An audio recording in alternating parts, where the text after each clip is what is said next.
Hey everyone, today we are back with Adria Gross from medicalinsuranceadvocacy.com, and today we have a very interesting case.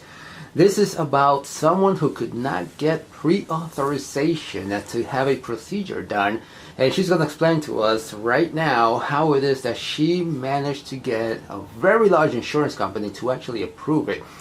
So without further ado, Adria, how are you? I'm doing great. How are you today? Fantastic, fantastic. Tell us a little bit about it, because right now everyone knows who Adria Gross is, right? So we don't have to do introductions. Let's just get right into it. Well, for those of you who don't know yet, I was a very sick child due to an insect bite. It put me in a coma. And from the coma, it was caused by encephalitis, which is like sleeping sickness. When I came out of the coma, I wound up living with epilepsy for almost 25 years, and I used to average 18 seizures a month. At one point, I was on 32 pills a day.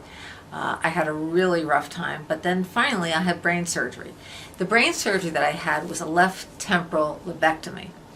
So I've been seizure-free ever since. I have to tell you, I'm really blessed. It's been over 30 years, and that's part of the reason why I even do the work that I'm doing. But I had a client, before I opened up the advocacy business, I had a medical billing business. And this woman calls me up. She just finished college. Now she's a social worker. And she says to me, Adria, can you help me get credentialed so I can get paid by the insurance company? I said, no problem. So this is going back about 10 years ago. She comes to me years later and said, you do not know this about me, but I'm going to share my story. So she had major depression, and she had been on every medication you can dream of. She went through all kinds of procedures. Nothing was working for her. She was so depressed that she tried to commit suicide.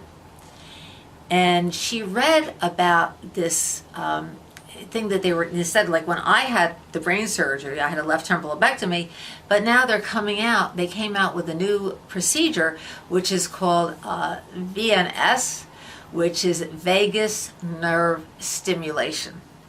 Vagus nerve stimulation, VNS. So they come out with this new procedure, and she did a lot of research on this. She was able to determine that it has worked for people who have major depression, but it's only used for people who have epilepsy. So she tried to get the procedure at least 3 times. And now her insurance company is sending it to an outside company to go ahead and reevaluate it. And again, they turn around and deny her. So she came to me, and I said, all right, I think what we're going to do is go right to the executive office of the insurance company. And I explained to them, look, you know, what I just said. She's been on all these different medications. She's had all these procedures. Nothing's working. She tried to commit suicide. And I told them, I said, you know, you had it out, you sent it outsourced again. They're saying they don't have to pay it because it's really used for people with epilepsy. But if you are not going to step forward with this and cover her for this procedure, we're going to go to the media. So a day and a half later, they called her up and said to her, we will cover you for this. So she finds a hospital and a medical provider. I mean, you know, we were able to prove that it's worked for people with major depression. And she goes to this hospital and walks in, and what do they say to her?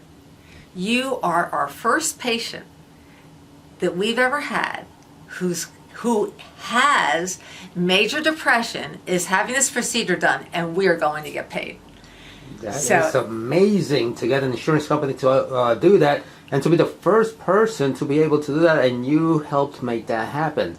That is fantastic, Adria. This is not one of your typical cases, I'm assuming. This is something out of left field, or is this something that you usually deal with? People who need pre-authorization or anything of that nature? You know, I used to write policies for 2 insurance companies. And I know those, I can really read those policies because here I was in claims and I was in underwriting. And I really got to understand the policies because I also gave my opinion on the policies. But now I'm on the other side to help people. So when I look at that policy and I know whether or not it should be covered, and when I really am sure that they're in a position where they have to cover this, I will go after them. So this is what makes it so valuable. Your expertise in this, you've actually written the policy. So you've been on both sides, so you know how everything works. So that is awesome. What is one thing that people can do to contact you? Your phone number, website address? So the best place to go is www.medicalinsurancedvocacy.com. Again, that's www.medicalinsurancedvocacy.com. And the best number to reach me at is 845-978-9493. Again, that's 845-978-9493. Please feel free to call me. I always give people information and advice. I lecture before attorneys, CPAs, and financial planners. I'm always educating people in this field. Please feel free to call me. I'm always here to help you. Thank you.